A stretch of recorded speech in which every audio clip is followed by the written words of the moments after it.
Amazing. So, here's what I saw, and here's a little bit of application behind it. I know it wasn't the most ideal thing. Not all of you got the most ideal thing to eat. But here is kind of the tie that I was thinking of as we were working through this process. So first of all, this was an incredibly team sport.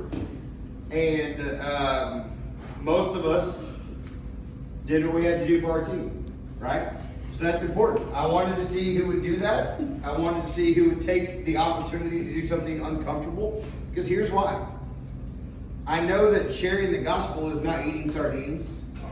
I know that sharing the gospel is not eating squid jerky. I know that living obediently for Christ is not eating something that you don't like. But sometimes it's hard. And guess what? We're all on the same team. And we're all on Team Jesus, all fighting for the same goal. And so what I appreciate from most of you guys is you realize the importance of, hey, my team needs to be able to be successful. And I want you to parlay that. I want you to take that and apply that to your walk with Christ. It's not always easy, is it? Sometimes it's like eating sardines. Sometimes it's like eating squid seaweed jerky or whatever that stuff was.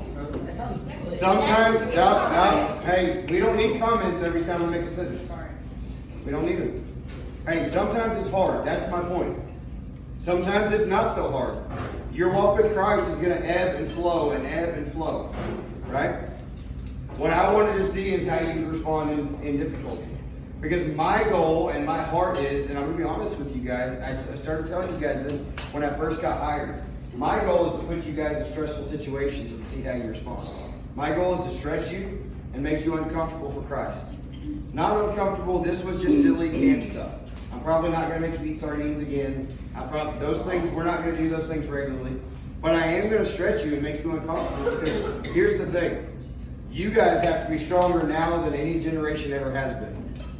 And so take the lesson that you learned here and relate that to your walk with Christ.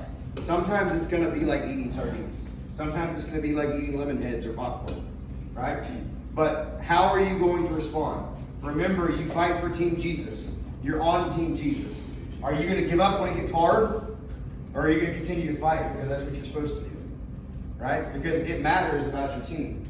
So I'm going to relate it to us too. We are a team as a youth group at First Baptist Church of McAllister. Right? This is half of our team. The other half's coming next week. This is half of our team. You guys walk the hallways with each other for the most part.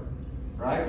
Are you guys being a unified front for Christ in your hallways, at your schools, when you're out and about in public? You need to be a unified body working together for your team. Right? So I want you to consider that as we transition to going to bed. I'm sure many of you guys are ready to brush your teeth.